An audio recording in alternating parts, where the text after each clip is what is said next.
வணக்கம் நேயர்களே, ராஜ் நியூஸ் தொலைக்காட்சியின் விவாத நேரத்திற்கு உங்களை அன்புடன் வரவேற்பது தமிழரசி சிவக்குமார். இன்றைய தலைப்பை பார்க்கலாம். ஒரே நாடு ஒரே தேர்தல் நாட்டிற்கு அவசியம். நடிகர் பவன் கல்யாணின் தூண்டில் வலை. தமிழகத்தில் அரசியல் ஜாகையை விரிக்கிறாரா பவன் கல்யாண்? திமுக, தவேகா, பிஜேபி என்ன சொல்ல போகிறது அரசியல் களம்? இது பற்றிய விவாதத்தில் கலந்து கொண்டு பல்வேறு கருத்துக்களை முன்வைக்க வந்திருக்கும் விருந்தினர்களை ராஜ் நியூஸ் தொலைக்காட்சியின் சார்பாக வரவேற்கிறோம். இணையத்தின் வழியாக இணைகிறார் திமுக முன்னாள் சட்டமன்ற உறுப்பினர் திரு இள புகழேந்தி அவர்கள். சார் வணக்கம்.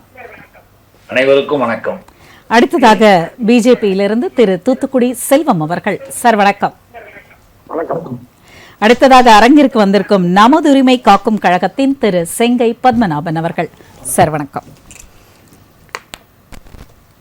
இன்றைய தலைப்பை ஒட்டி செல்வதற்கு முன்னால் அரங்கிற்கு வந்திருக்கும் விடுதலை சிறுத்தைகள் கட்சியின் திரு தூகா பகலவன் அவர்கள். சார் வணக்கம். புகழேந்தி சார், உங்களிடமிருந்தே இன்றைய விவாதத்தை தொடங்குகிறோம். ஒரே நாடு ஒரே தேர்தல் நாட்டிற்கு மிகவும் அவசியமானது, நாட்டை முன்னேற்ற பாதையில் கொண்டு செல்லக்கூடியது, பொருட்செலவுகளை குறைக்க வல்லது. அதுவும் இல்லாமல் ஒரு விந்தை இருக்கிறது. தமிழகத்தில் முத்தமிழறிஞர் கலைஞர் அவர்கள் ஆதரித்தது ஒரே நாடு ஒரே தேர்தல். ஆனால் தமிழகத்தின் முதல்வராக இருக்கின்ற மு.க. ஸ்டாலின் அவர்கள் அதை எதிர்ப்பது விந்தையாக இருக்கிறது. அவருடைய முடிவை மறுபரிசீலனை செய்ய வேண்டும் என்று வேண்டுகோள் விடுத்திருக்கிறார் பவன் கல்யாண் அவர்கள். உங்களுடைய முதல் சுற்று கருத்துக்களை பகிர்ந்து கொள்ளலாம். அனைவருக்கும் என்னுடைய அன்பான வணக்கம். முதல்ல தமிழ்நாட்டினுடைய அரசியல் என்பதை புரிந்து கொள்வது, அடுத்ததாக முத்தமிழறிஞர் தலைவர் கலைஞர் அவர்களுடைய கொள்கை லட்சியங்கள், அவர் ஒவ்வொரு முறையும் எடுத்து சொல்லுகின்ற கருத்துக்கள், அந்த கருத்து ஆழம், இவைகளை புரிந்து கொள்ள தனி அறிவு வேணும். ஏன் நான் இதை சொல்றேன்னா, முத்தமிழறிஞர் கலைஞர் அவர்கள் ஒன்றை சொன்னால் அதற்கு ஒரு காரணம் இருக்கும். எந்த காரணத்தை முன்னிட்டும் இந்த ஒரே நாடு ஒரே தேர்தல் என்பதை அவர் ஆக இன்றைக்கு இவர்கள் சொல்லுவது என்பது தவறான புரிதல். இப்ப எங்களுடைய தலைவர், தமிழக முதல்வர் அண்ணன் தலைவர் தளபதி அவர்கள் மிக தெளிவாக இந்த கருத்தை எதிர்க்கிறார். அதற்கும் காரணம் இருக்கு. 1971 நல்லா தெரிஞ்சுக்கணும், இவங்கெல்லாம் பேசுறது எப்படின்னு கேட்டீங்கன்னா, 71 அண்ணன் இந்திரா காந்தி அம்மையார் அவர்கள் பார்லிமெண்ட் தேர்தலை கொண்டு வராங்க. அப்படி கொண்டு வருகின்ற அந்த நேரத்தில் 72 இன்னொரு 4-5 மாசத்துல தமிழ்நாடு அரசு முடிய போகிறது. 67 ஆட்சி தொடர்ந்து முடிய போகிறது. அப்படி முடிய போகின்ற நேரத்தில் நம்முடைய தலைவர், நம்முடைய முதல்வர், அன்றைக்கு முதல்வர் எங்களுடைய தலைவர் முத்தமிழறிஞர் கலைஞர் அவர்கள் 71 தேர்தலே இன்னொரு 4-5 மாசம் தான் இருக்குது சட்டப்பேரவை என்பது ஒரே தேர்தலாக வையுங்க. அது ஒரே நாடு ஒரே தேர்தல் அல்ல, ஒரு மாநிலம் ஒரு தேர்தல், அவ்வளவுதான். ஒரு மாநிலம் ஒரு நாட்டு தேர்தலோடு இணைத்து வைக்கப்பட்டது. இதை புரிஞ்சிக்காம ஒரே நாடு ஒரே தேர்தலை கலைஞர் ஆதரிச்சிட்டாரு அப்படின்னு சொல்லி கொண்டு இருப்பது புரிந்து கொள்ளாத ஒரு பேதமைத்தன்மை என்பதுதான் என்னுடைய குற்றச்சாட்டு. ஏன்னு கேட்டீங்கன்னா, அதற்கு பிறகும் இந்த ஸ்கீம் என்பது கோல்வாக்கர், RSS ஸ்தாபகர் கோல்வாக்கர் அவர்கள், என்னுடைய நண்பர் கூட உற்று பார்க்கிறார். கோல்வாக்கர் இந்திய துணைக்கண்டத்தில் மாநிலங்களே இருக்கக்கூடாது, எல்லாமே ஒன்றிய அரசாக இருக்க வேண்டும் என்ற கருத்தை அவர் எழுதியிருக்கிறது எல்லாருக்கும் தெரியும். அதை நோக்கி போகின்ற பார்வை தான் இதுல நாம காண முடியும். ஏன்னா இந்த ஒரே நாடு ஒரே தேர்தல் என்பத கருத்தில நம்முடைய பிரைம் மினிஸ்டர் நரேந்திர மோடி மிக ஆர்வமாக தீவிரமாக இருந்தார். இப்ப முன்னாள் குடியரசுத் தலைவர் தலைமையில ஒரு குழுவை போட்டு இதற்கான ஒரு இதெல்லாம் ரெடி பண்ணி அந்த அறிக்கையை கொண்டு போய் அவங்க கொடுத்து இதை உடனடியாக கொண்டு வரணும் அப்படின்னு ஒரு பிளான் பண்ணி திட்டம் பண்ணி செய்திருக்கிறார்களே தவிர, இதனுடைய அடிப்படை என்ன நல்லா புரிஞ்சுக்குங்க. இவங்க எதை எடுத்து அதிகமாக வாதம் வைப்பாங்க? செலவு குறைக்கிறது, செலவு குறைத்து விடுகிறது, நிர்வாக ரீதியாக அது இருக்கு இது இருக்கு, இதெல்லாம் சொல்லி பாத்தீங்கன்னா வேடிக்கையாக இருக்கும். ஏன்னு கேட்டீங்கன்னா, நல்லா தெரிஞ்சுங்க, 90 ஒரு பார்லிமெண்ட் தேர்தல், 96 இம்மிடியட்டா 98 ஒரு பார்லிமெண்ட் தேர்தல், அதற்கப்புறம் இம்மிடியட்டா பார்லிமெண்ட் கிடைச்சு 99 ஒரு பார்லிமெண்ட் தேர்தல் இந்தியாவில். அப்போ ஒவ்வொரு முறையும் பார்லிமெண்ட் இவங்க தேர்தல் வர நேரத்தெல்லாம் இருந்துகிட்டு இருக்கிற சட்டமன்ற தலைவத்தை கழிச்சுட்டு தேர்தல் வைப்பாங்களா? அது ரொம்ப குறைந்த செலவை. நல்லா யோசிச்சு பார்க்கணும். ஏன்னா இங்கு அப்பப்ப கலைக்கின்ற பொழுது ஏன் திருமதி ஜெயலலிதா 13 நாள் இவங்க வாஜ்பாய் கவர்மெண்ட்டுக்கு ஆதரவு கொடுத்து உடனே வாபஸ் வாங்கி ஆட்சி கலைஞ்சதெல்லாம் நமக்கு தெரியும். இப்படி நாடாளுமன்றத்துல ஆட்சிகள் கலைக்கப்படும் நேரத்துல எல்லாம் சட்டப்பேரவை தேர்தலை வச்சுக்கிட்டு இந்தியா முழுக்க நடத்தணும்னா அதுக்கு பேர் செலவு ரொம்ப குறைகிறது என்று அர்த்தமா? நல்லா தெரிஞ்சு பாருங்க, இவைகள் எல்லாமே ஜனநாயகத்திற்கு விரோதமானது. ரகசியமாக ஒரு சர்வாதிகாரத்திற்கு வழிகாட்டக்கூடிய நிலைமையை இது கொண்டு வந்து சேர்க்கும். இதனுடைய முதல் ஆர்குமெண்ட் கருத்தாக எடுத்து வைக்கிறார். ஏன்னா முத்தமிழறிஞர் கலைஞர் மேல இவங்க சொன்னது இவர்களுடைய புரியாமை, இவர்கள் தெரிந்து கொள்ளாமை ஒன்று. இன்னைக்கு நரேந்திர மோடி அவர்களை இவர்கள் ஆதரிச்சு பேசினாங்கன்னா அது இவர்களுடைய அரசியல் ஈடுபாட்டில் இருக்கிற ஒரு தேவையை தவிர அதிலும் கூட அறியாமையும் புரியாமையும் இருக்கிறத நீங்க புரிஞ்சுக்கணும்.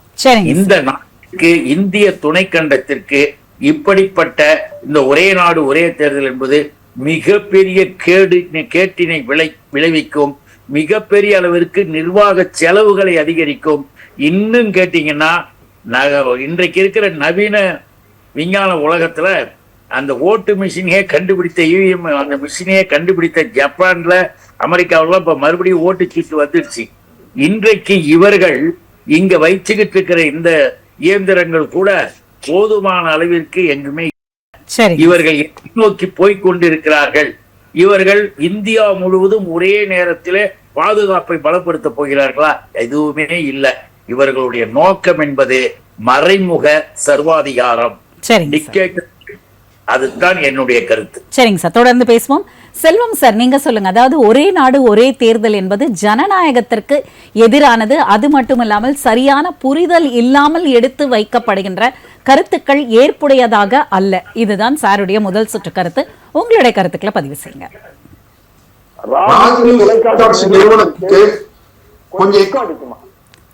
ராஜ்நியூஸ் தொலைக்காட்சி நிறுவனத்திற்கு நெறியாளர் சகோதரிக்கு, அதே போலவே என்னுடைய சக பங்கேற்பாளர்களுக்கு, தொழில்நுட்ப கலைஞர்களுக்கு என்னுடைய பணிவான முதல் வணக்கம். அதாவதுமா, அண்ணன் கடலூர் புகழேந்தி அவர்கள் ஒரு கற்றறிந்த வழக்கறிஞர், முன்னாள் சட்டமன்ற உறுப்பினர். நான் அவரோட எதுல முரண்படுறேன்னு கேட்டீங்கன்னா,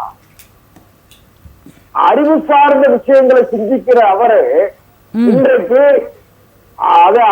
தன்னுடைய கட்சியை வலுப்படுத்த வேண்டும் என்பதற்காக சில தவறான தகவல்களை பதிவு செய்திருக்கிறார். எப்படின்னு கேட்டீங்கன்னா,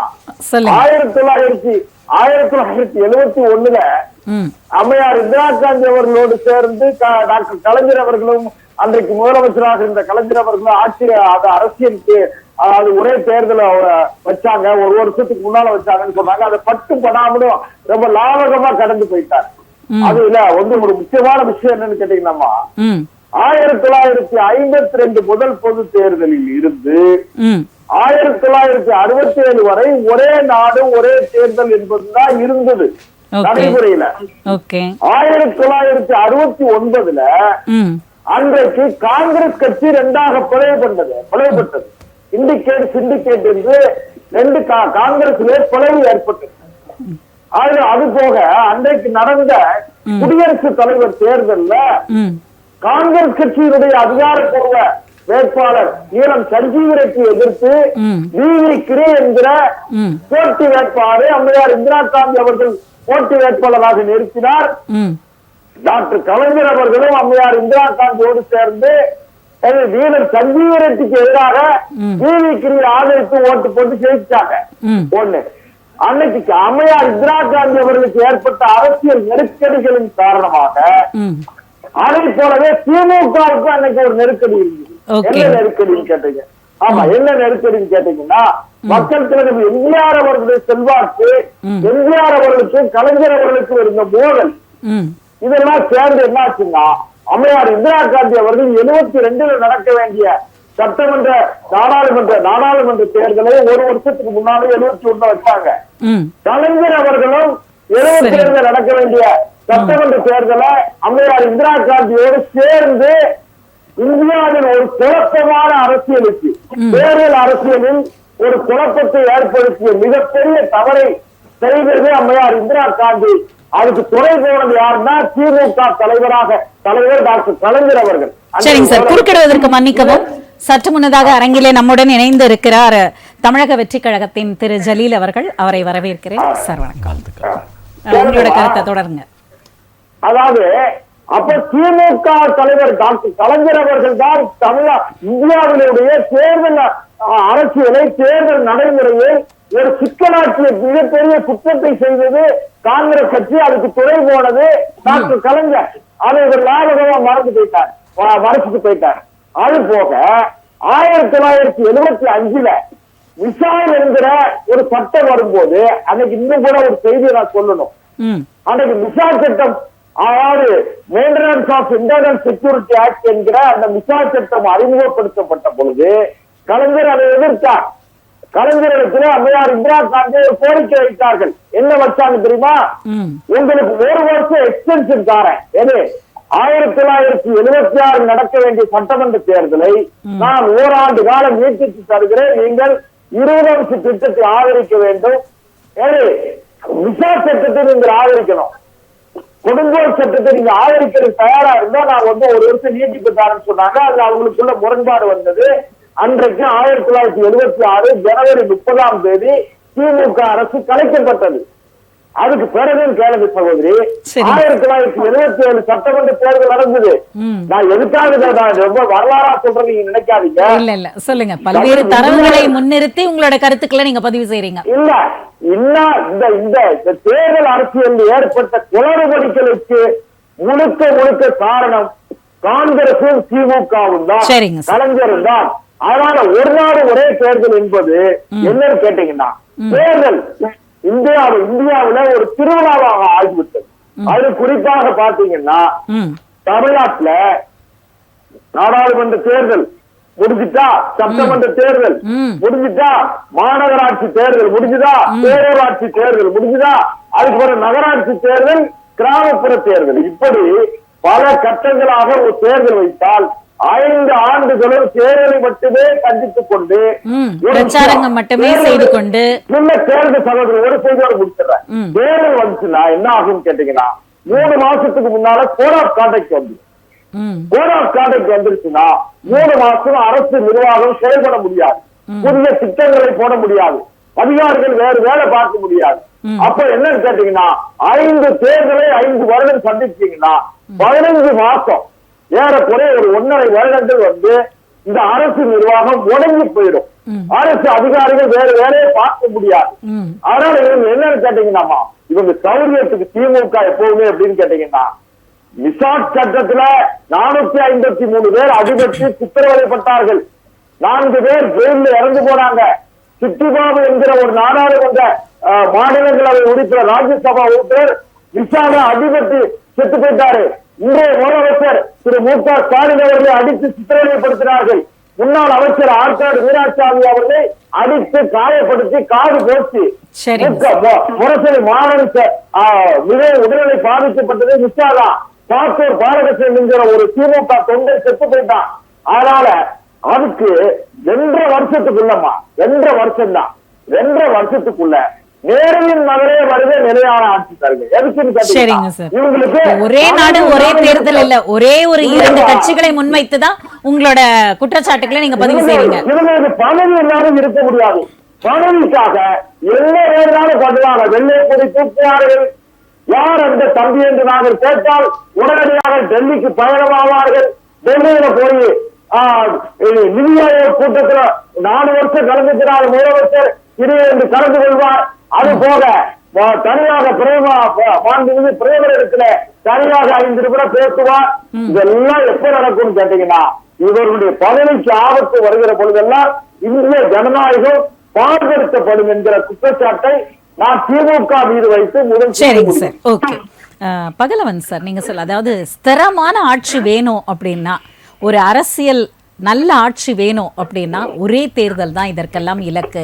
இல்லைன்னா நாளொரு மேனியும் பொழுதொரு வண்ணமுமாக தேர்தலும் பிரச்சாரங்களும் அரசியல் இயந்திரத்தை முடக்கும் அளவிற்கு தான் செயல்பாடுகள் இருக்கும்.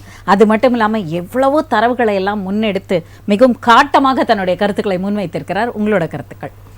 அதாவது தேர்தல் விதிமுறைகள் மக்களுக்கு உட்பட்டது. மக்களை பாதுகாக்கக்கூடியது தான் தேர்தல். ஆனால் தேர்தலை பாதுகாப்பதற்காக மக்களை பகலக்காயாக மாற்றக்கூடாது. மக்கள் நீங்கள் என்ன வேணால் எப்படினா போங்க, எப்படினா செத்து மடிங்க, நீங்கள் எப்படி வேணாலும் போய்க்குங்க, ஆனால் நாங்கள் ஆட்சி கட்டியில் உட்காந்துக்கணும் அப்படின்னு சொல்கிறது எப்படி சரியாக இருக்கும்? மக்களுக்கு இன்று வரை பாதுகாப்புலன்னு சொல்லி கேட்டுன்னு இருக்கிறோம். போக்குவரத்தில் போக முடியல, சாலையில் போக முடியல, பெண்கள் ஒரு நிம்மதியாக போக முடியல, மதுபானங்களில் தள்ளாடி கிடக்கிறான் இளைஞர்கள்லாம், கெஞ்சா புழக்கங்கள் மேலோங்கி வந்து கொண்டு இருக்கிறது. அங்கங்கே காவலர்களை தாக்குவதை காட்சிகளை பார்க்குறோம். இராணுவத்திற்கு கேள்விக்குறியாக இருக்கிற நிலையை பார்க்குறோம். தரமற்ற ஆட்சியை யார் செஞ்சுக்கிட்டு இருக்கா? தரமற்ற ஆட்சியை வந்து இந்தியாவுக்குள்ள இருக்கிற மாநிலங்கள் எல்லாம் ஆட்சி செய்ய விடாமல் பண்ணுறது யாரு? ஒன்றிய அரசின் கீழே இருக்கிற நீங்க தானே பண்றீங்க. மாநிலங்களுக்கு ஒரு ஸ்திரமான ஆட்சியை நடக்க விடாமல் செய்வதே ஒன்றிய அரசு தானங்க. இதுல என்ன சந்தேகம் இருக்கு? எல்லாமே பக்கத்து மாநிலம் இருக்கிற எல்லா மாநிலம் கை வச்சது யாரு? நீங்க கேட்டு பாருங்க. குதிரைத்திற்குமான பிரதமர் தானே நரேந்திர மோடி. அதாங்க குதிரை பேரம் பேசி எங்களுக்கு வாங்க, நீங்க எத்தனை கோடி வரணும் கொள்ளையடிச்சிருக்கு, எங்களால சேர்த்துக்கலாம், அதெல்லாம் சரியாயிடும். ஆனால் நீங்கள் தனியாக இருந்தால் இடி ரைடு வரும், அந்த ரைடு வரும், இந்த ரைடுன்னு சொல்லுவோம். எங்களாலும் வந்து சேர்த்துக்கிட்டா அதெல்லாம் ஒன்றுமே இல்லைன்னு சொல்லுவோம். அப்படின்னு சொல்கிறது யாரு சொல்லுங்கள்? இதெல்லாம் பார்க்குறீங்களா? இல்லை பார்க்குறோம்ல, நம்ம பார்த்து தானே இருக்கிறோம். அப்போ எப்படி தரமான ஆட்சி நடத்துவதை நடத்த விடாமல் செய்வது யார்? இங்கே தரமற்ற ஆட்சி நடக்குதா? ஏன் இங்கே வந்து கல்விக்கு நீங்கள் வந்து நிதி ஒதுக்கலை, வெள்ளத்துக்கு நிதி ஒதுக்கலை? அப்போ திட்டமிட்டு எங்கள் மக்கள் எங்கள் ஆட்சியாளர்கள் மீது குற்றம் சுமத்தணும். அப்போ திட்டமிடுவது யார்? இந்த ஆட்சி நல்லாட்சி என்ற பெயரை வாங்கிவிடக்கூடாது, இது வந்து மோசமான ஆட்சின்னு பெயர் எடுக்கணும் அப்படின்னு சொல்ல வைப்பது யார்? ஏன் நிதி தரல? என்ன காரணம்? தமிழ்நாட்டு மக்கள் உங்களுக்கு என்ன துரோகம் பண்ணாங்க? ஏதாவது உங்கள் சாப்பாட்டில் மண்ணுக்கு நள்ளி கொட்டாங்களா? இல்லை, பவன் கல்யாண் அவர்கள் வந்து இன்று இந்த பிஜேபி கலந்து கொண்ட அந்த பிஜேபி கூட்டத்தில் கலந்து கொண்ட பிறகு அவர் முன்வைத்த கருத்துக்கள் என்னன்னா, ஒரே நாடு ஒரே தேர்தலை திமுகவும் ஆதரிக்க வேண்டும், திமுக தலைவர் அவர்கள் வந்து மறுபரிசீலனை செய்ய வேண்டும் வேண்டுகோள் விடுக்கிறார். செலவு நிறைய. நாடு ஒரே காடு ஒரே நோட்டு எல்லாம் ஒரே கொடி எல்லாத்தையும் இப்ப காவி கொடியா மாத்தணும். பவன் கல்யாணுக்கு ஆமா இப்ப வந்து காவி கொடியா மாத்தணும். இந்த ஏற்கனவே இருக்கிற கொடி வந்து சரியில்லையாமா, இப்ப காவி கொடியா மாத்தணும், ஒரே கொடியா மாத்தணும். ஏன்னு கேட்டா நீங்க சொன்னீங்கன்னாக்கா வந்து இஸ்லாமிய நாடுகள்லாம் எப்படி கொடி பறக்குது? அப்ப இது இந்து தேசம் தானே, இந்த இந்து ராஷ்டிரம் தானே. அப்போ இந்துக்களுக்குன்னு ஒரு கொடி, அது காவி கொடி, சமத்துவ கொடியாக இருக்கக்கூடாது அப்படின்றது அவங்களோட திட்டம். நாங்கள் என்ன சொல்கிறோம், ஒரே காடு ஒரே ஒரு தேர்தல் முறை தேவைதான். ஆனால் நீங்கள் சொல்கிற முறை இருக்குது பார்த்தீங்களா, அந்த முறையில் தான் எங்களுக்கு சிக்கல் இருக்குது. ஏற்கனவே இருந்திருக்கு அது மாதிரி வந்து நாடாளுமன்ற தேர்தலும் சட்டமன்ற தேர்தலும் ஒரே நேரத்தில் நடந்திருக்கு, நம்மளும் பார்த்துருக்குறோம். ஆனால் அப்போ வந்து இந்த மாதிரி பிரச்சனை கிடையாது, மதவாத சிக்கல் கிடையாது. இன்னைக்கு நீங்க மதவாதத்தின் அடிப்படையில் தான் இது எல்லாவற்றையும் இதற்கெல்லாம் ஆதரவு கொடுக்கின்ற அந்த களத்தை பார்த்து தான் உங்களுடைய ஆதரவு வந்து சரியாகுமா? அதுதாங்க சொல்றேன். நீங்க வந்து மக்களை நம்பி நீங்க அது மாதிரி வந்து ஒரு ஆப்ஷன் கொண்டு வந்தீங்கன்னா வரவேற்க நாங்க காத்திருக்கிறோம். நீங்க மத மோதலை உருவாக்குவதும் மத சிக்கலை உருவாக்குவதும் மதவாத நாடா மாற்றுவதற்கான பிளான் பண்றீங்க. அதனால நாங்க வந்து இதுல மாறுபட்டு நிக்கிறோம், வேறுபட்டு நிக்கிறோம். நீங்க மக்களுக்குன்னு சொல்லி பாருங்க, மக்களுக்குன்னு ஒரு அஜெண்டா நீங்க என்ன சொல்லிக்கிறீங்க சொல்லுங்க. இது வரைக்கும் 11 ஆண்டுகளுக்கு மேலாக நீங்க ஆட்சி கட்டில உட்கார்ந்து பாஜக உட்கார்ந்து இருக்கீங்க. மக்களுக்காக மக்களுடைய நிலைப்பாட்டை உயர்த்த வேண்டும் ஒரு சிஸ்டம் ஒண்ணு என்ன சொல்லிக்கிறீங்க சொல்லுங்க பார்க்கலாம். வந்த போதெல்லாம் முஸ்லீம் எதிர்ப்பது, வந்த போதெல்லாம் கிறிஸ்தவர் எதிர்ப்பது, உடனே பூச்சாண்டி காட்டுவது, இங்கே பாகிஸ்தான் வரான், இங்கே வந்து சைனா படம் எடுத்துகிட்டு வரான்னு சொல்கிறது, உடனே வந்து ட்ரம் டு பேசி வச்சு முடிச்சு ஒரு நைட்டோட முடிச்சுட்டுன்னு சொல்கிறது. இது எங்கே போய் நிற்குது, ஏதா நிற்குதுன்னு ஒன்றும் புரிய மாட்டேது எங்களுக்கு புரியாத குழப்பத்தில் வச்சு நிற்கிறீங்க. சரிங்க சார், உங்களுக்கு தெளிவுபடுத்துறதுக்காக செங்கை பத்மநாபன் அவர்கள் வந்திருக்காங்க. சார், அதாவது முக்கியமான விஷயம் என்னன்னா, ஸ்திரமான ஆட்சி, ஒரே நாடு ஒரே தேர்தல், ஒரே தேர்தலில் இந்த நாட்டையே வந்து வளர்ச்சி பாதையில் கொண்டு செல்ல முடியும். இல்லைனா அநியாயத்துக்கு பொருளாதார செலவாகிறது, அரசு ஊழியர்கள்ல இருந்து ஆசிரியர்கள்ல இருந்து அவனுக்கெல்லாம் ஒர்க் ஸ்ட்ரெஸ் வருது. இதெல்லாம் போகணும் அப்படின்னா ஒரே நாடு ஒரே தேர்தல் தான் முக்கியம் என்று ஜனசேனா தலைவரும் ஆந்திர மாநிலத்தின் துணை முதல்வருமான பவன் கல்யாண் தமிழகத்திற்கு வந்து தமிழக மக்களிடமும் தமிழக முதல்வரிடமும் ஒரு வேண்டுகோள் விடுத்திருக்கிறார். அந்த வேண்டுகோளுக்கு தலை சாய்ப்பாரா தமிழக முதல்வர் அவர்கள்? முதல்ல நம்ம திமுகனுடைய பிரதிநிதி புகழேந்தி சார் சொன்னார், அறிவில்லைன்னு சொன்னார். அது வன்மையான கண்டனத்திற்குரியது. அவங்க கொள்கையை ஏற்றுக்கிட்டு அறிவு இருக்கிற மாதிரியும் அவங்களுக்கு எதிர்ப்பாக பேசினா அறிவு இல்லைன்னு சொல்கிறது ஒரு பொது வழியில் அது நாகரிகம். மற்ற அவரெல்லாம் மூத்த தலைவர். அது ரெண்டாவது, என்னுடைய அன்பு சகோதரர் பகலவன் சொல்கிறாரு, கஞ்சா இருக்கிற கற்பழிப்பு இருக்கு, பாலியல் இருக்குன்னு சொல்லிட்டு அத்தனையும் கூட்டணி கட்சியா இருந்து ஏற்றுக்கொண்டதற்கு அவருக்கு முதல் நன்றி. தலைவா, இது முதல் ரவுண்டு தலைவா, உங்க கருத்து அங்க சொல்லுங்க.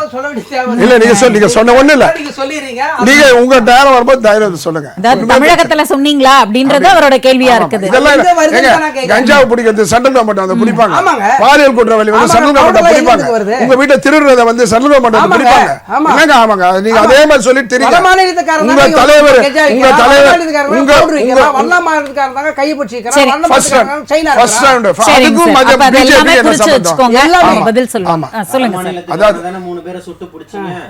இங்க இந்த செயின் எடுத்துட்டு ஓடும்போது அவனை சுட்டு பிடிச்ச வட மாநிலத்துக்காரன தானே பிடிச்சிருக்கீங்க.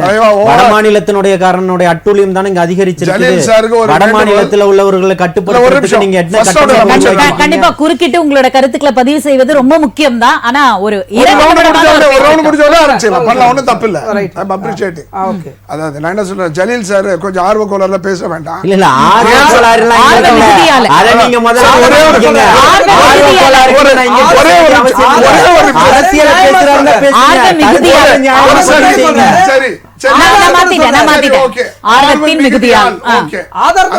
ஆதாரத்தோட பேசல. 5 நிமிஷம் கழிச்சு ஆதாரம் சுட்டு கொண்டது ஆதாரம் இல்லையா? ஒரு நிமிஷம் sir, Jaleel sir sir Jaleel sir உங்களை அதிகமா விமர்சனம் பண்றதே விசிகா தான் சார்.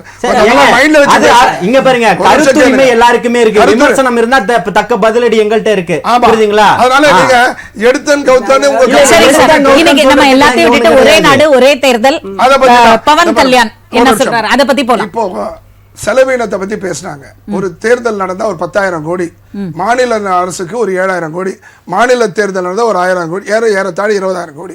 நம்மளுடைய 30 லட்சம் கோடி பட்ஜெட்ல இந்த 10 இந்த பணம் வந்து ஒன்றும் பிரச்சனை இல்லை. ஒரு கிரிக்கெட் அப்பெல்லாம் நாங்களாம் சின்ன வயசுல இருக்கும்போது டெஸ்ட் மேட்ச் வரும், கிரிக்கெட்லயும் ஆர்வம் காட்டுவோம், படிக்கவும் செய்வோம். இன்னைக்கு ஐபிஎல் வந்துருச்சு, எவனும் புஸ்தகத்தை தொடல, டெய்லி ஐபிஎல் தான். அதே மாதிரி தேர்தல் என்பது இருக்கணும். 38 மாவட்டத்துல 38 மாநிலத்துல ஊராட்சி உள்ளாட்சி எல்லாம் செல்வம் சார் சொன்னாரு. அந்த மாதிரி இருக்கும்போது நீங்க தேர்தலையே நீங்க கவனிச்சிட்டு மாமியார் தொட்டா மண் பாண்டம், மருமக தொட்டா பொன் பாண்டன்ற மாதிரி இவங்க காலத்துல ஆதரிச்ச நாட்களும் உண்டு. சொன்னார் செல்வம் சார், நிஜம் சொன்னாரு. திமுக நெஞ்சில் நீதி என்ற ஒரு புஸ்தகத்துல ஆதரிச்சு அவருடைய தலைவர் எழுதியிருக்காரு. இன்னைக்கு மகன் எதிர்த்து பேசுறாரு. அதற்கு சர்வ கட்சிகளும் அவங்க கூட்டணி கட்சிகளும் இல்ல, அதுக்கு விளக்கமும் பகலவன் சார் வந்து சொல்லிட்டாரு. அன்று பேசப்பட்ட களம் வேற தளம் வேற, இன்று மாறி இருக்கும் சூழலுக்கு. ஒரு நிமிஷம், அவரு ஸ்டாலின் அவர்கள் சொன்னாரு பிஜேபி செய்கின்ற சதின்னு சொல்றாரு, சர்வாதிகாரி. அப்ப நேரு காலத்தில் நடந்தது சதியா? நேரு காலத்தில் நடக்கும்போது அவர் சர்வாதிகாரியா? தயவு செய்து கடந்த காலத்துல சுதந்திர இந்தியாவில் நம்ம சட்டம் வகுத்த பிறகு ஒரு 20 ஆண்டு காலம் நம்ம இந்த நிலைப்பாடை நம்ம பின்பற்றி இருக்கோம். 50 ஆண்டு காலம் பின்பற்றல. இப்ப மீண்டும் ஒரு பின்பற்ற முயற்சி செய்தால் தவறு இல்லை. எதுவுமே test and trial should be there. அதே சமயத்துல இப்போ ஒரு சின்ன விஷயமா ஒவ்வொரு கட்சிக்கும் ஆட்சி ஃபர்ஸ்ட், அப்புறம் தான் மக்கள். ஆட்சின்னு ஒண்ணு இல்லைன்னா மக்களுக்கு நல்லது செய்ய, நான் உங்களுக்கு நல்லது செய்யணும்னு நினைச்சா இந்த நாற்காலில் நான் உட்காரணும், அதுக்கு ஆட்சி தேவை. அப்போ ஒவ்வொரு தேர்தலுக்கும் பிரதமரும் அந்த மந்திரி சபையும் மாநிலமும் மாநில மந்திரி சபையும் தேர்தல் பண்ணா அல்லோலமா இருக்கு. 140 கோடி மக்களுடைய வாழ்க்கை சின்ன பின்னமாயிடும். தயவு செஞ்சு எதுல அரசியல் பண்ணுமோ அரசியல், எதுக்கு எடுத்தாலும் அரசியல் பண்ணாதீங்க. எதுக்கு எடுத்தா இவர் சொல்றாரு இடி ரைடு வந்துச்சு, அந்த ரைடு வந்துச்சு. இவங்க என்ன பண்றாங்க, இடி ரைடு வச்சுக்கிறாங்க, இன்கம் டாக்ஸ் வச்சிருக்காங்க, பேர் என்ன நம்ம என்ஃபோர்ஸ்மெண்ட் வச்சிருக்கேன்னு சொல்றாங்க. இவங்களுக்கு இவங்களுடைய பகுதிக்கு சிபிஐ இருக்கு, சிபிசிஐடி இருக்கு, போலீஸ் இருக்கு. அந்த மாதிரி இவங்களுடைய தரப்புலயும் நீங்க அதை யூஸ் பண்ணிக்க வேண்டியது ஒரு ஐடியா பண்ணிட்டு இருக்காங்க. அது மட்டும் இல்லாம அவங்க ஒரு நிமிஷம் பிஜேபி பத்தி சொல்லுவாங்க. என்ன சொல்லுவாங்க, தேர்தல் நேரத்தில் இவங்க என்ஃபோர்ஸ்மெண்ட் வந்து இடி பயன்படுத்தி எங்களுக்கு தேர்தல் ஆதாயத்து பாக்குறாங்க. அப்ப இவங்க அதிமுக மந்திரியை போய் தஞ்சாவூர்லயும் 2-3 இடத்துல எல்லாம் கைது பண்ணி நடவடிக்கை எடுக்கிறாங்களே, சிபிஎஸ்இடி வச்சு, லஞ்ச ஒழிப்புத்துறை வச்சு. ரெண்டும் ஒண்ணுதான். அவங்க காலையில பண்றாங்க, இவங்க சாயந்தரம் பண்றாங்க. அவங்க டெல்லியில பண்றாங்க, தமிழ்நாட்டில் பண்றாங்க. There is no difference between BJP and DMK as far as concerned with the procedural activity. சரிங்க சார், ஓகே. ஜலீல் சார், நீங்க சொல்லுங்க. அதாவது தேர்தலை மட்டுமே மையமாக வைத்த அரசியல் கட்சிகள் இருப்பதால் மக்களுக்கான நலத்திட்டங்கள் எதையுமே செய்யறது கிடையாது. அதனால ஒரே நாடு ஒரே தேர்தல் முடிச்சிட்டா அதுக்கு அப்புறமாவது மக்களை பத்தி கவனிக்க மாட்டாங்களான்னு தன்னுடைய ஆதங்கத்தை தான் வெளிப்படுத்தி இருக்காரு. இப்பவுமே நம்ம என்ன சொல்றோம்னா, இந்த மக்களை பற்றி இன்றைக்கி தான் நீங்கள் கவலைப்படுறீங்க, மாநிலத்தை பற்றி இன்றைக்கி தான் கவலைப்படுறீங்க அப்படின்னா ஒன்றியத்தை பற்றி உங்களுக்கு கவலை இல்லை. அதாவது கடந்த காலங்களில் இப்போ அண்ணா வந்து பிஜேபி சார்ந்து எவ்வளவோ பேசிக்கிட்டு இருந்தார். அந்த காலத்தில் கலைஞர் தான் அப்படி பண்ணிட்டார் இப்படி பண்ணிட்டார். நீங்கள் இன்றைக்கி வாய் பேசுகிறதுக்கு காரணமே அதே கலைஞர் அன்றைக்கி செய்த தவறு தான். நீங்கள் ஆட்சி கட்டில் அன்றைக்கி உட்காந்தீங்க. இல்லைனா தமிழ்நாட்டில் நீங்கள் உட்காந்துருக்க முடியுமா? அதுக்கு அவர் பதில் சொல்லுவாரா? அண்ணன் புகழேந்தி இருக்கிறாரு இல்லையா இணைப்பில், அவர் பதில் சொல்லட்டும். புரியுதுங்களா? அன்னைக்கு கலைஞர் உங்க நாற்காலியை முட்டு கொடுத்து காப்பாத்தினாரு. திரும்ப ஆட்சி அரியணையில ஏத்தி உங்களை உட்கார வச்சாரு. அதெல்லாம் நீங்க நன்றி மறந்துட்டு பேசுற மாதிரி இன்னொருத்தர் பேச முடியாது. நீங்கள் தமிழகத்துல இத்தனை ஆண்டுகள் இருந்து எப்போ எந்த ஆண்டு நீங்க கால் ஊன்னீங்க? இன்னைக்கு இந்த அம்மாவுடைய மறைவுக்கு பிறகு 99 ஜூலை வாழ்வுரிமை மாநாடு மெரினா சீரணை அரங்கத்துல இந்த அம்மா பேசும்போது இனிமேல் ஒருபோதும் நான் பிஜேபியோடு கூட்டணி வைக்க மாட்டேன்னு சொன்னாங்க. ஆனால் இந்த எடப்பாடியார் அவருடைய மறைவுக்கு பின்னாடி போய் அவரோட கூட்டணியில நின்னுட்டாரு. அவர் செய்த மிகப்பெரிய தவறுன்னு கடந்த காலங்களில் எஸ்டிபிஐனுடைய மாநாட்டில் எடப்பாடியார் பேசினாரு. தொடர்ச்சி அத்தனை முன்னாள் அமைச்சர்களுமே பேசினாங்க. ஆனால் இன்னைக்கும் திருப்பியும் போய் அவர்களுடைய பிஜேபியினுடைய அடிவருடிகளா மாறி போய் இன்னைக்கு உட்கார்ந்துகிட்டு இருக்காங்க. இதுதான் மக்களுக்கு நடக்கக்கூடிய மக்களுடைய வளர்ச்சி பாதையில கொண்டு போறதா பார்த்துக்கிட்டு இருக்காங்க. இப்ப அண்ணன் சொன்னார் இல்லையா, அதே மாதிரி ஏன் ஓப்பன் டாக்கா பேசினாரு, எங்கள்கிட்ட இடி இருக்குன்னு அண்ணாமலை பேசலையா? அப்ப அதெல்லாம் மிரட்டல் இல்லையா? ஒருத்தரை மிரட்டி தான் கோவால எப்படி ஆட்சியை பிடிச்சாங்க? மிரட்டி தான் ஆட்சியை பிடிச்சாங்க. நீங்க பண்றது ஒவ்வொரு மாநிலத்திலும் கட்ட பஞ்சாயத்து தானம் அயோக்கியத்தனம் பண்ணி தான் ஆட்சியில உட்கார்ந்துகிட்டு இருக்கீங்க. உங்களுக்கு தனி பெரும் மெஜாரிட்டி கிடைச்சு நீங்க எல்லா மாநிலத்திலும் உட்கார்ந்துட்டு இருக்கீங்க. இதை கேளுங்க. அடுத்த கேள்விக்கு வரேன். மாநிலத்தினுடைய வளர்ச்சின்னு சொன்னீங்களே, இத்தனை ஆண்டுகள் அதே காங்கிரஸ் ஆளும் போது எல்ஐசி இங்க தான் இருந்தது, எந்த பங்குகளையும் விற்கல. விமான சேவை இங்க இருந்துச்சு. இன்னைக்கு நாட்டுல விமான சேவை இருக்கா? இன்னைக்கு இருக்கக்கூடிய துறைமுகங்கள் அனைத்தும் தனியார் மயமாக்கிக்கிட்டு இருக்குது. இதுக்கெல்லாம் நீங்க வெக்கப்படணும். எல்லாத்தையும் வித்துட்டு இன்னைக்கு வந்து பவன் கல்யாண் மிகப்பெரிய அரசியல்வாதி, மிகப்பெரிய ஞானி, மக்கள் போராளி, செக்குழுத்தவர், இந்த நாட்டுக்காக ஜெயில போய் காத்து கடந்தவர், மிகப்பெரிய ஒரு போராளி, தான் பின்னாடி மிகப்பெரிய சுதந்திர போராட்டத்தில் பங்கெடு. நீங்க ஒரு நடிகர், இன்னைக்கு உங்களுக்கு ஒரு லாட்டரி டிக்கெட்ல பரிசு விழுந்த மாதிரி இப்போ ஒருத்தருக்கு ஒரு பொறியாளருக்கு விழுந்திருக்கு பாருங்க 230 கோடி. அந்த மாதிரி கண்ணை மூடிக்கிட்டு அமுத்துனதுல உங்களுக்கு வந்துட்டீங்க. நீங்க தமிழ்நாட்டுக்கு வந்து நீங்க அரசியல் பேசுறீங்க. இப்பவும் சொல்றேன், தமிழன் வந்து ஒட்டுமொத்த உலகுக்கும் பாடம் சொல்லி கொடுக்கக்கூடியவன். எங்களை யாரும் ஏமாத்திர முடியாது. நீங்க பல வேஷங்கள்ல சகோதரர் சொல்லும்போது ஏன் நீ உங்களுடைய கருத்தை உங்க ஊர்ல சொல்லுங்க, உங்க ஊர்ல ஏத்துப்பாங்களா? உங்க ஊர்ல ஏத்துக்க முடியுமா? இன்னைக்கு சந்திரபாபு நாயுடு இல்லனா உங்க நிலைமை என்ன? நீங்க சந்திரபாபு நாயுடும் இவரு நிதிஷும் இல்லனா மத்திய அரசாங்கத்துடைய நிலைமை என்ன? நீங்களே ஒண்டி பழச்சிக்கிட்டு இருக்கீங்க. அடுத்தவன மிரட்டி இப்ப நான் என்ன சொல்றேன்னா, காங்கிரஸ், பிஜேபி, திமுக, அதிமுக எல்லாத்தையுமே விட்டுருங்க. தமிழக வெற்றி கழகத்தோட நிலைப்பாடு ஒரே நாடு ஒரே தேர்தலை ஆதரிக்கிறீங்களா? எதிர்க்கிறோம்ன்றது ஆரம்பத்திலே சொல்லிட்டோம். என்ன மாதிரியான காரணங்கள் உங்களுக்கு? இதுதாங்க காரணம். சொல்லக்கூடியவர்கள் நீங்க எல்லாரும் யோகியவாதிகளான்னு கேட்கிறோம்.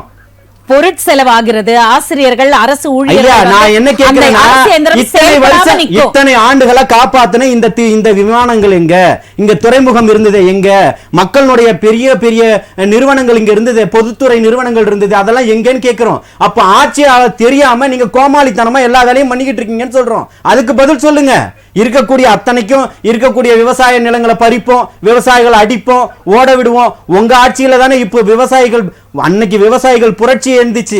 விவசாயிகள் வேற இடத்துல கையேந்திர மாதிரி கார்ட்டூன்ல படம் போட்ட உடனே இந்திரா காந்தி அம்மையார் அன்னைக்கு விவசாய புரட்சியை ஏற்படுத்தினாங்க. விவசாய ஓட விட்டு அடிச்சது இவர்களுடைய ஆட்சியில தானே. விவசாயியை பார்க்க மாட்டேன்னு அங்க அறையில நடிகை சந்திச்சு பேசினது இந்த பிரதமர் தானே. ஆனால் ஒட்டுமொத்த விவசாயமும் நாடு முழுக்க மறியல் பண்ணி கொண்டு வந்து நிறுத்தினது இந்த பீரங்கியை கொண்டு வந்து, இந்த ராணுவத்தை கொண்டு வந்து நிறுத்தினுடைய மிகப்பெரிய ஒரு பெருமை இந்த ஒன்றியத்தினுடைய பிரதமருக்கு தானே சேரும். வேற எந்த பிரதமர் அப்படி நடத்தினாரு? எந்த முதல்வர் அப்படி நடத்திட்டாங்க? நாட்டில் உள்ள இருக்கக்கூடிய நாட்டில் இருக்கக்கூடிய விவசாயிகள் பிரச்சனையை உங்களால தீர்க்க முடியல. நீங்க இன்னைக்கு கொண்டு வந்துட்டீங்க. மக்களை பிளவுபடுத்துறதுக்கும் மக்களை மடைமாற்றம் செய்யறதுக்கும் உங்களுடைய கருத்துக்களை இங்க கொண்டு வந்து திணிக்கிறீங்க. இந்த இந்துத்துவ கொள்கையில கொண்டு வந்து உங்களுடைய கருத்துக்களை வந்து மக்கள்கிட்ட திணிச்சு எல்லாத்தையும் ஒன்னாக்கணும்னு நினைக்கிறீங்க. ஒரே சுடுகாடு கேட்டாரு, ஒத்துப்பாரா? முதல்ல அதுக்கு ஒத்துக்குங்க. புகழேந்தி சார், பவன் கல்யாண் அவர்கள் ஆந்திர மாநிலத்தின் அந்த அரசியல் களமானது வேறு, ஆனால் தமிழகத்தில் இருக்கின்ற அரசியல் களமானது வேறு. இங்கிருப்பவர்கள் எப்படி அவர்களுடைய அரசியலை அடுத்த கட்டத்திற்கு கொண்டு செல்கிறார்கள், அதுல முக்கியமாக வைத்த அந்த பொருளாதார செலவுகளினால் அப்படின்னு சொன்னதெல்லாம் சிறுபிள்ளைத்தனமான பேச்சுக்கள் அப்படின்னு நீங்க சொன்னீங்க. உங்களோட கருத்துக்களை தொடர்ந்து நீங்க பதிவு பண்ணுங்க. அதாவது என்னுடைய கருத்துக்கள் என்பது நம்முடைய நண்பர்கள்லாம் கூட அவரவர்கள் அவரவர்களுடைய பார்வையில இந்த சப்ஜெக்ட்ல வந்து கருத்துக்களை சொன்னாங்க. சரிங்க சார்.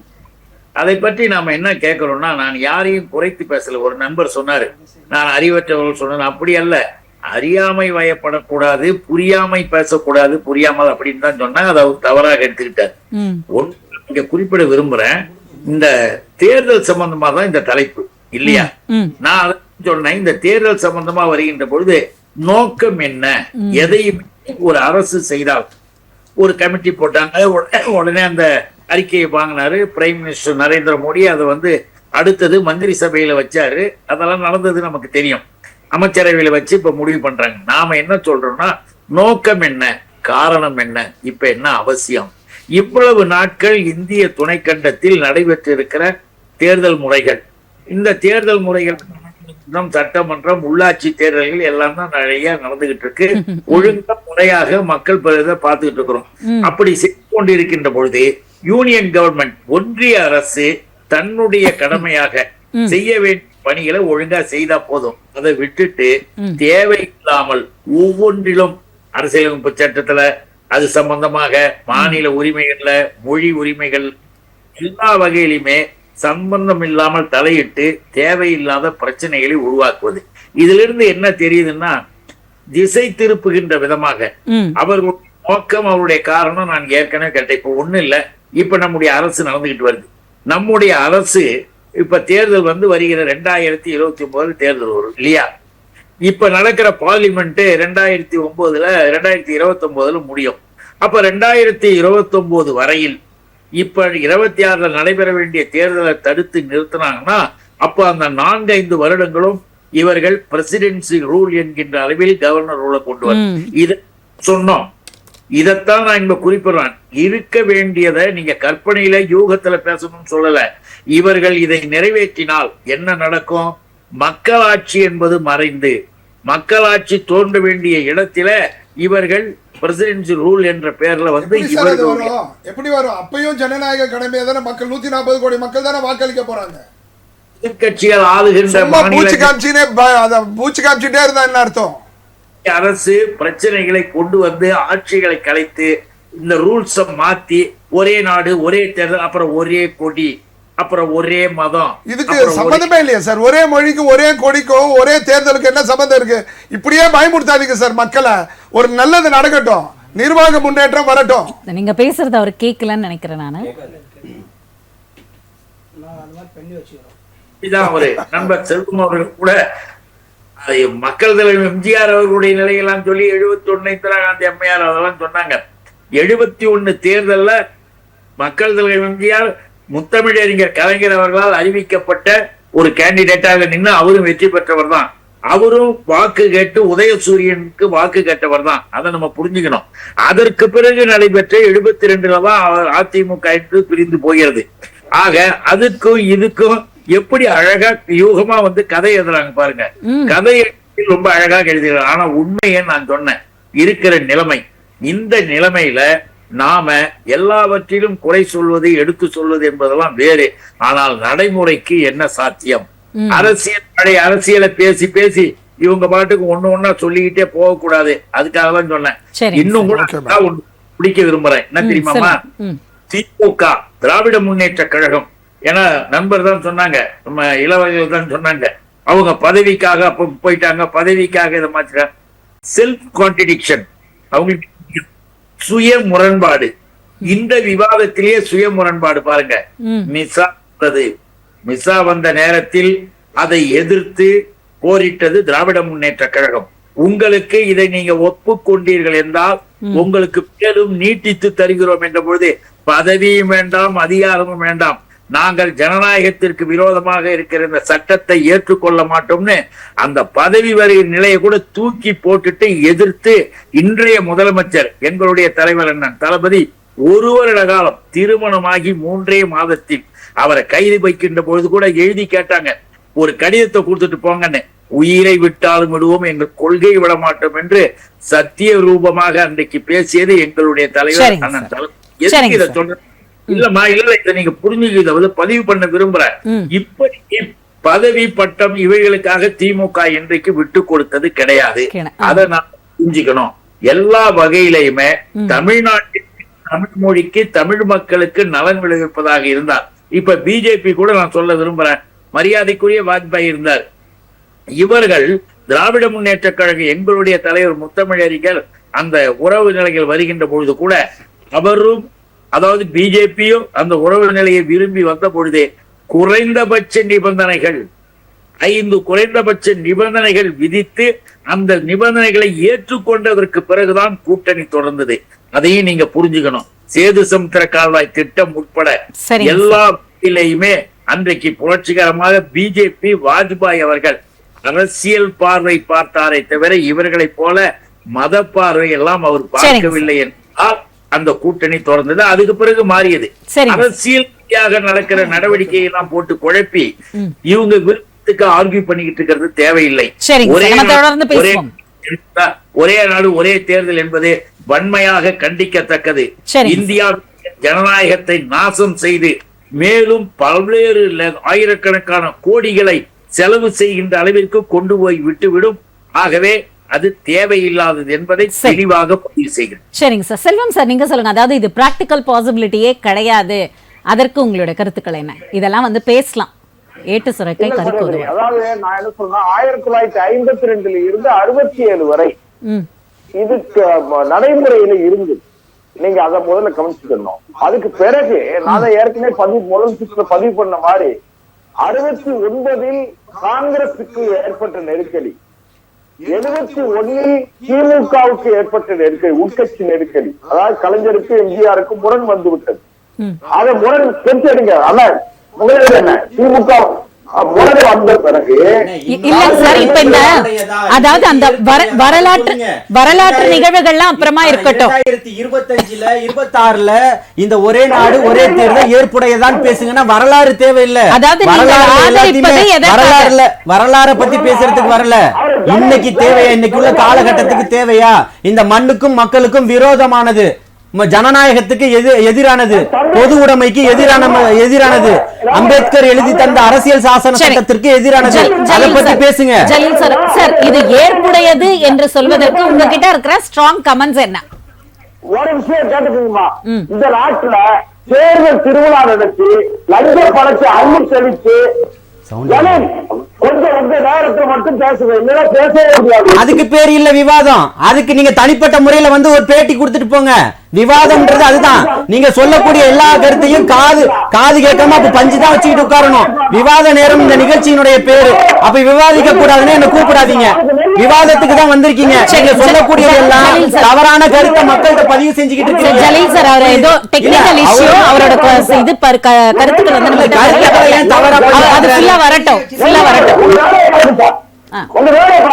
ஏன் வேலையை நான் பார்த்து இருக்கிற அப்பயே இங்க வந்தீங்க நிகழ்ச்சிக்கு வந்தீங்க.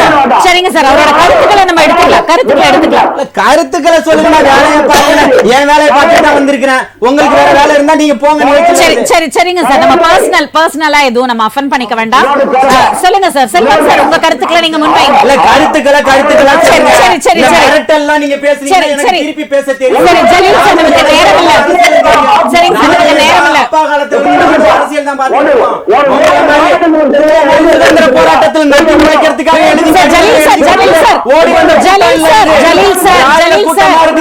புரியுதுங்களா? தமிழர்களை எதிர்கொள்ள கத்துக்கங்க. சரி சார், ஜலீல் சார் கொஞ்சம் அடக்கியெல்லாம் நினைக்காதீங்க. ஜலீல் சார் கொஞ்சம் அமைதியா இருங்க.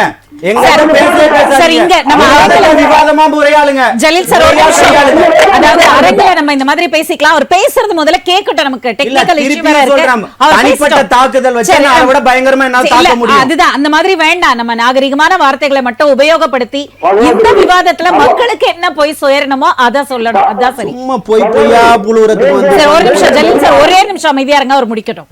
சொல்லுங்க சார். உங்களுக்கு மட்டும்தான் கட்டுப்படுத்தக்கூடிய அதிகாரம் இருக்கு. சொல்லுங்க சார். கேளுங்க, உங்களை மீறி யாரோ ஒருத்தர், நான் உட்பட யார் பேசினாலும் அது தவறுதான். சரிங்க சார், நீங்க தலைப்பை ஒட்டி உங்களோட கருத்துக்களை பதிவு பண்ணுங்க. நேரம் ரொம்ப கம்மியா இருக்கு. அதான் தமிழக வெற்றி கழகத்தினுடைய தலைவர் வெற்றி கழகம் இது இந்த திட்டத்தை எதிர்க்கிறதுங்கிறதோடு நிப்பாட்டிக்கிட்டா பரவாயில்ல. என்னவோ திமுக எங்களுக்கு வாழ்வளித்தது போலவோ வரலாறுகளை வந்து முழுமையாக உள்வாங்கி பேசுவதுதான் நாகரிகம். ஒண்ணு. இரண்டாவது, தேர்தல் திருவிழாவில் இந்தியாவில், தமிழ்நாட்டில் இந்தியாவில தேர்தல் என்பது ஒரு திருவிழாவாக மக்களுக்கு ஒரு மாத காலம் கொண்டாடப்படுவதாக இருக்கிறது. ஒண்ணு. இரண்டாவது, மக்களை ஊழல்மயப்படுத்துகிற ஒரு முயற்சியாகத்தான் இந்த தேர்தல் இருக்கிறது. காரணம் 500, 1000, 2000. சார், அதே தேர்தலில் வெற்றி பெற்றதான் எல்லா அரசும் ஆட்சி அமைக்கிறது. இப்ப பிஜேபி ஆட்சி அமைச்சிருக்குன்னா அவங்க தேர்தல்ல தானே வெற்றி பெற்றாங்க. இல்ல, அருமையாக்கு நான் ஒண்ணு சொல்ற கேளுங்க சகோதரி. இது ஒரே நாடு ஒரே தேர்தல் என்பது ஒரே நாளில் நடப்பது இல்லை. ஒரு மாத காலம் அவகாசம். வடகிழக்கு மாநிலங்களில் முதல் வாரத்தில், மத்திய மாநிலங்களிலே 2வது வாரத்தில், தென் மாநிலங்களிலே 3வது வாரத்தில், இப்படி ஒரு மாத கால அட்டவணைக்குள் இந்த தேர்தல் நடைமுறையை நடத்தி முடிப்பதற்கு செய்துதான் ஒரே தேர்தல். ஒரே நாடு என்பது அது கிடையாது. ஒரே நாடுதாக இப்போ இருக்கிறது பாரத நாடு, அது இந்திய நாடு தானே, ஒரே நாடுதான். அதனால அது பிரச்சனை இல்லை. ஒரே தேர்தல் என்பது மற்ற வேலைகளை பார்க்கறதுக்கு நேரம் இருக்கு. இல்லைன்னு சொன்னா ஒரு 1.5 ஆண்டு காலம் அரசு நிர்வாகம் முடங்கி போய்விடும். அரசு அதிகாரிகள் வேறு வேலையில கவனம் செலுத்த முடியாது. அரசியல்வாதிகள் கூட வேற மக்கள் நல திட்டங்களுக்கு கவனம் செலுத்த முடியாது. அதனால ஒரே தேர்தல் தான் இந்த நாட்டிற்கு சரியானது. வரக்கூடிய காலத்துல எல்லா வகையான மாற்றங்களும் மறுசீரமைப்புகளும் நடக்கும். அதை பிரதமர் நரேந்திர மோடி அவர்கள் நடத்தி காட்டுவார். இருக்கட்டும், எல்லாவற்றையும் நிறைவேற்றி காட்டிய பிரதமர் அவர்கள் ஒரே அவருடைய தாத்தன் வந்தாலும் இந்த சட்டங்களை எல்லாம் இதே போல மக்கள் விரோத ஒட்டுமொத்த சமூகமும் திரண்டு நிற்கும், ஒட்டுமொத்த ஜனநாயக சக்திகளும் திரண்டு நிற்கும். அதுக்கு சரியான ஒரு தீர்வை கொடுக்கும். வந்து மக்களை உணவு ரீதியாகவும் மத ரீதியாகவும் உடை ரீதியாகவும் தீர்ப்பது போல ஒருபோதும் கையாள முடியாது. இங்க எங்களுடைய உயிரையே தியாகம் செய்தாலும் இதே போன்ற அப்புறப்படுத்துவோம். ஜலீல் சார், பகலவன் சார், உங்ககிட்ட இருந்தா நான் கருத்துக்கள் கேட்கிறேன். அதாவது என்னன்னா, இந்த ஒரே நாடு ஒரே தேர்தல் அப்படின்றதா இந்த தேர்தல் நேரத்துல நடக்கிற அந்த அடாவடிகளா இருக்கட்டும், அந்த லஞ்ச பணத்தை அள்ளி தெளிக்கிறதா, இதெல்லாம் கட்டுப்படுத்தணும்னா ஒரே நாடு ஒரே தேர்தல். நேரத்தை காப்பாற்றலாம், பொருளாதாரத்தை காப்பாற்றலாம், நாட்டை வெற்றி பயணத்துல கொண்டு போக முடியும். இதுதான் உங்களுடைய முழுமையான கருத்து. நாங்கள் ஆட்சிகள் வந்தால் கருப்பு பணத்தை கொண்டு வந்து எல்லா மக்களுக்கும் 5 லட்சம் ரூபாய் 15 லட்சம் ரூபாய் ஒரு ரேஷன் கார்டுக்கு போடணும்னு சொன்னாங்க. போட்டாங்களா? நாங்க அப்படி சொல்லல. போட்டாங்களான்னு கேட்டேன். இப்ப நாங்க வந்தா இதெல்லாம் கருப்பு பணத்தை எடுத்துருவோம், சிவப்பு பணத்தை எடுத்துருவோம், என்னென்ன கலர் கலரா பணத்தெல்லாம் எடுத்துட்டு சொல்லுங்க. 2000 ரூபாய் கொண்டு வந்து 2000 நீங்களே எப்படி மாத்தினீங்கன்னு தெரியல. நடு நேரத்தில் தூங்கி இருக்கும்போது 1000 ரூபாய் நோட்டை மாத்திட்டு 2000 ரூபாய் கொண்டு வந்தீங்க. நடு நேரத்தில் தூங்கி இருக்கும்போது 2000 ரூபாய் மாத்தி போட்டு இப்ப வேற வேலை பாக்குறீங்க. இப்ப பெட்ரோல் விலை இப்ப இதையும் நம்ப மாட்டோன்றீங்களா? ஏங்க நம்ப மாட்டோம் நாங்க சொல்லுங்க. நம்பிக்கையில நீங்களே மாத்திட்டீங்க. நாங்களா மாத்திர 2000 ரூபாய் நோட்டை நாங்களா கொண்டு வந்தோம், நாங்களா இல்லைன்னு சொன்னோம். அதெல்லாம் நீங்களே கொண்டு வந்தீங்க. நீங்களே என்ன சொல்லுங்க, உங்க மேல உங்களுக்கே நம்பிக்கையில நீங்களே மாத்திட்டீங்க. நாங்க கிடையாது, எல்லாம் நீங்க தான். அதாவது நீங்க என்னைக்கு பாஜக இந்த நாட்டில் அடியெடுத்து வச்சதோ அன்னைக்கே இந்திய அரசியலமைப்பு சட்டத்துக்கு ஆபத்து வந்து விட்டது என்று சொல்லி எங்கள் தலைவர் தொடக்கத்திலே சொல்லிட்டார், அண்ணா திருமாவளவன் அவர்கள் சொல்லிட்டாங்க. அதனால் இப்போ இந்திய அரசியலமைப்பு சட்டத்தை மாற்றுவதற்கு ஒரே காடு, ஒரே நாடு, ஒரே நோட்டு, ஒரே தேர்தல், இது எல்லாம் இப்போ மனுஸ்மிருதியை கொண்டு வரணும். இப்போது RSS சட்டத்திட்டங்கள்லாம் கொண்டு வரணும். எல்லார் தலையிலும் முளகாரிக்கணும். இப்போது அதுக்கு வந்து இப்போ இது மாதிரி அது வந்து என்ன இப்போ என்னன்னா பொருளாதார சிக்கல், பொருளாதாரம் வீணாகிறது. உடனே அண்ணன் போன்ற ஆட்கள்லாம் வந்து ஆமாம் இல்லை கரெக்டு, ஆமாம் விலைவாசி இப்போ ரொம்ப குறைவாக இருக்குது, பெட்ரோல் ரொம்ப குறைவாக இருக்குது, கேஸ் விலை ரொம்ப குறைவாக இருக்குது, எல்லாமே ரொம்ப கம்மி, இப்போ ரொம்ப கம்மி. என்னங்க அதனால வந்து இப்ப நீங்க என்னைக்கு ஆட்சி வந்ததோ அன்னையிலிருந்து மக்கள் ஆபத்துல ஏதோ இருக்கிறான். நீங்க பண்ண விஷயத்தினால இன்னைக்கு இப்ப பாருங்க, வான்வெளியே போற விமானத்துக்கு கூட பாத்தீங்கன்னா அங்க வந்து மழை வந்து பனிக்கட்டி மழை பொழியுதுன்னு சொல்லிட்டு விமானத்தை வந்து பாகிஸ்தான்ல இறக்க விடாம பண்ணிட்டான். 240 பேர் உயிரை கையில பிடிச்சிட்டு வந்து டெல்லியில தான் வந்து இறங்கினாங்க. ஏன்னா நீங்கள் அந்த மாதிரி பயங்கரவாதமான ஒரு உருவாக்கத்தில் அச்சம் கொள்வது, ஒரு நாட்டில் இருக்கிறவங்க எல்லாரும் சர்வாதிகாரம் பண்ணுறது, மிரட்டுறது, அவனை வச்சு அரசியல் பண்ணுறது. பத்மநாபன் சார் இந்த பூச்சி காமிக்கிற வேலையெல்லாம் இது பண்ணாதீங்க. அந்த பூச்சி காட்டுற வேலைலாம் அந்த பூச்சி காட்டுற வேலையெல்லாம் அவங்களுக்கு தான் சொல்லணும், எங்களுக்கு ஏன் சொல்லணும்? அதாவதுங்க நான் என்ன சொல்றேன் ஒரே ஒரு பாஜகவுடைய வரலாறு என்ன, திமுகவுடைய வரலாறு என்ன? திமுகவுடைய அடக்குமுறைகளுக்கு கொண்டு வந்து இன்றைக்கி ஆட்சி கட்டில் எப்படி உட்காந்துக்குது, பாஜக அந்த மாதிரி ஆட்சியில் வர்றதுக்கு ஏதாவது மக்கள் போராட்டம் நடத்திருக்கா, ஏதாவது எதிர்வினை ஆற்றிருக்கா, ஏதாவது போலீஸ் லத்தி அடி ஒரே நாடு ஒரே தேர்தலுக்கு இவ்வளவு எதிர்குரல் கொடுக்குறீங்களே அப்படின்னு கேக்குறாங்க. ஒரே நாடு அதுக்கு விளக்கம் போராட்டத்திலே மன்னிப்பு கடிதம் கோட்சே வந்து என்ன பண்ணிட்டு வந்தாரு, RSS தலைவர் என்ன பண்ணிட்டு வந்து மன்னிப்பு கடிதம் எழுதி கொடுத்து எனக்கு பென்ஷன் கொடுக்கணும்னு சொல்லிட்டு புகழேந்தி சார் சொன்னாரு. வாஜ்பாய் காலத்தில் வாஜ்பாய் தலைவர் எல்லாம் ரொம்ப புகழ்ந்து பேசினாரு. அவங்க செஞ்சா பரவாயில்ல, மற்றவங்க செய்யக்கூடாதுன்றது அவங்க நிலைப்பாடு அப்போலேருந்து இப்போ வரைக்கும். அவர் வந்து காமன் மினிமம் ப்ரோக்ராம் கொண்டு வந்து அதனால நிக்கல. நம்ம மோடியை விட பல மடங்கு அவருக்கு வந்து எதிர்ப்பை காட்டக்கூடிய இந்துத்துவ தலைவர் வந்து வாஜ்பாய் அவர்கள். அவர்களுக்கு தேவைப்படுகின்ற எண்ணிக்கை அப்ப அவங்க கிட்ட இல்லை. அதனாலதான் காமன் மினிமம் ப்ரோக்ராம் நடந்ததே தவிர அவ எண்ணிக்கை இருந்தா அதெல்லாம் தாண்டி மறிச்சு போயிட்டு. அப்போ இவ்வளவு பிலாசபி தெரிஞ்சுதான் பவன் கல்யாண் இங்க வந்து ஆதரிக்க சொல்லி கேட்டிருக்காரா? அவரை பத்தி சொல்லுங்க, பவன் கல்யாண பத்தி சொல்லுங்க. இப்போ நம்ம டிவிக்கு சகோதரர் சொன்னாரு, அவர் நடிகர்னு சொன்னாரு. கண்ணாடி வீட்டுல இருந்து கல்லெறிய கூடாது. அத்தனை நீங்களும் நடிகர் தான், அவரும் நடிகர் தான், குறைச்சு மதிப்பிட வேண்டாம். பவன் இல்ல நான் சொல்லிடுறேன், எல்லாரும் நடிகர். பவன் கல்யாண் என்ன பண்ணிக்கிட்டு இருக்கிறாரு? தமிழக வெற்றி கழகத்துடைய தலைவர் 30 ஆண்டுகள் மக்கள் பணியில இருக்கிறாரு. பேசுங்க சார். மக்கள் கல்யாண பவன் என்ன பண்ணிட்டு வந்தாரு சொல்லுங்க. உங்களோட சீனியர் சார் அவரு. பவன் கல்யாண் 20 வருஷம் சீனியர் பண்ணாரு. இங்க என்ன பண்ணாரு தெரியுமா? அவர் அண்ணன் காலத்துல இருந்து அவர் துணை தலைவர் என்னங்க பண்ணாரு? சிரஞ்சீவி காலத்துல ரெண்டு பேருக்கு நடுநிலைமையா அவர் ஏதோ கருத்து சொல்றாரு. பாருங்க, விஜய் சாருடைய அப்பா இருக்கிறார், SS சந்திரசேகர் இருக்கார்ல, அவர் திரைப்படத்தை பாருங்க. மக்களுக்கான திரைப்படமா இருக்கும், புரட்சிகரமான படமா இருக்கும். சட்டம் ஒரு இருட்டறை அப்படின்னு படம் எடுத்துக்கிறார். சட்டம் ஒரு இருட்டறைன்னு படம் எடுத்துக்கிறார். நீதிக்கு தண்டனை அப்படின்னு படம் எடுத்துக்கிறார். இதெல்லாம் வந்து அவர் படம். அதனால வந்து அவர் அரசியல் வாரிசு தான். நான் வந்து விசிகேல இருக்கன்றதுக்காக சொல்ல, அது நடைமுறையில இருந்ததை சொல்றேன், சும்மா சொல்றேன். இல்ல பவன் கல்யாண பத்தி இங்க தமிழ்நாட்டுல பவன் கல்யாணுக்கு கொடி பிடிக்கிறாரு, அதுக்கு அந்த அவசியம் இல்ல. தளபதி அவர்கள் 30 ஆண்டுகளா மக்கள் இயக்கத்தை நடத்திட்டு இருக்காரு. அத பத்தி பேசுங்க. அத பத்தி பேச தெரியுமா உங்களுக்கு? எல்லாம் மினரல் வாட்டர் ரேட் கம்மியாயிடுச்சுன்னு சொல்லி இல்ல அத கேக்குறீங்க. இதுக்கு பதில் சொல்லுங்க. இதுக்கு பதில் சொல்லுங்க. தமிழிசை சவுந்தரராஜன் போராட்டம் நடத்துறாங்களா இல்லையா? பவன் கல்யாண் இன்னைக்கு எல்லாரும் கேஸ்ல தமிழகத்தில் அரசியல் ஜாகை விரிக்கிறாரா? இதுக்கு உங்களோட பதில் என்ன? மேடம் சொல்றேன், நீங்க பவன் கல்யாணனை பத்தி அவர் ஆந்திரால இருக்காரு, அதுவும் இந்திய நாட்டுல தான். தமிழக மண்ணில் நான் சொல்றது அவருடைய கருத்து என்ன மாதிரியான எதிர்வினை வரும்? இவரு நம்ம பகலவன் சார் சொன்னார்னா பரவாயில்ல, அவங்க சொல்லும்போது கருத்து பார்த்து சொல்றேன். அப்புறம் இன்னொரு கருத்து, நிறைவான கருத்தை சொல்றேன். அம்பேத்கர் எழுதின சட்டத்தை வந்து மதிக்கலையான்னு சொல்றாரு. அம்பேத்கர் எழுதின சட்டத்தை முதல் 20 ஆண்டுகள் சுதந்திரம் பெற்ற நாட்கள்ல ஒரே தேர்தல் ஒரே நாடா தான் இருந்துச்சு. அதனால இவங்க என்னதான் விரும்பினாலும் தமிழக இந்தியனுடைய பொருளாதாரம் உலக அளவுல 4வது இடத்துக்கு எடுத்துட்டு போயிட்டாங்க. இன்னைக்கு இவங்க திமுக மடைமாற்றும் அரசியல் எதுல இருந்தாலும் பிரச்சனை. ஒரே நாடு ஒரே 4வது இடத்துக்கு வந்து யாரோட இதுல 4வது இடத்துக்கு வந்து நமதுரிமை காக்கும் கழகத்தோட கருத்து என்ன? ஒரே நாடு ஒரே தேர்தல். இத கேளுங்க. அத மட்டும் யார் இதுல 4வது தாவேகா திமுகனுடைய எங்களுடைய அரசியல் எதிரின்னு சொல்லிட்டு இன்னைக்கு அதிகமா திமுக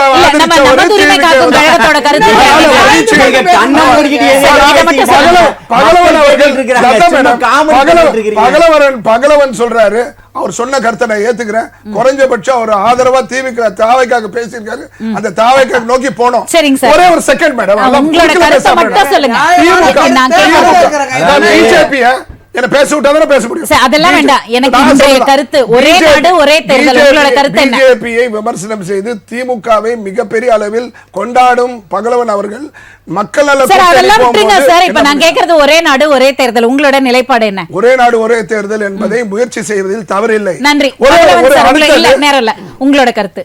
ஒரே நாடு ஒரே தேர்தல். ஒரே நாடு ஒரே காடு ஒரே கொடி, இதெல்லாம் நாங்க ஒரு நாள் ஏற்றுக்கொள்ள மாட்டோம். பாஜகவை எங்களை உயிர் போற வரை இந்த மண்டியில் நடமாட விட மாட்டோம். சரிங்க சார். ஜலீல் சார், பொருளாதாரத்துல 4வது இடத்துல கொண்டு போய் வளர்ச்சி பாதையில வச்சிருக்கேன்னா ஏன் இங்க இருக்கக்கூடிய துறைமுகங்களையும் பொதுத்துறைகளையும் தொடர்ச்சியா பாஜக இல்ல அதான் சொல்றேன். ஏன் வித்துக்கிட்டு இருக்குன்னா உங்கள்ட்ட ஆட்சி அதிகாரம் இல்ல, நிர்வாகத்திறன் இல்ல. புரியுதுங்களா? அதே போல இன்னைக்கு இருக்கக்கூடிய ஏதோ ஒரு நாட்டுல போய் நின்னு வேடிக்கை பார்த்துட்டு வந்துட்டு நம்மளும் அதிபர்னு சொல்லணும்ன்ற ஒரு ஆசை உங்களுக்கு. இது ஜனநாயகத்தை படுகொலை செய்யக்கூடிய ஒரு விஷயம், படுபாதக செயல். இதுக்கு ஒருபோதும் மக்கள் ஒத்துக்க மாட்டாங்க. அதன் பக்கம் தான் தமிழக வெற்றி கழகமும் நிற்கும். தமிழ்நாட்டில் உள்ள அனைத்து கட்சிகளும் இதுக்கு எதிராக தான் வந்து திரண்டு. நன்றி. இன்றைய விவாதத்தில் கலந்து கொண்ட அத்தனை பேருக்கும் ராஜ் நியூஸ் தொலைக்காட்சியின் சார்பாக மனமார்ந்த நன்றிகள். நேயர்களே, மீண்டும் அடுத்த நிகழ்ச்சியில் சந்திக்கும் வரை நன்றி கூறி விடைபெறுவது தமிழரசி சிவக்குமார்.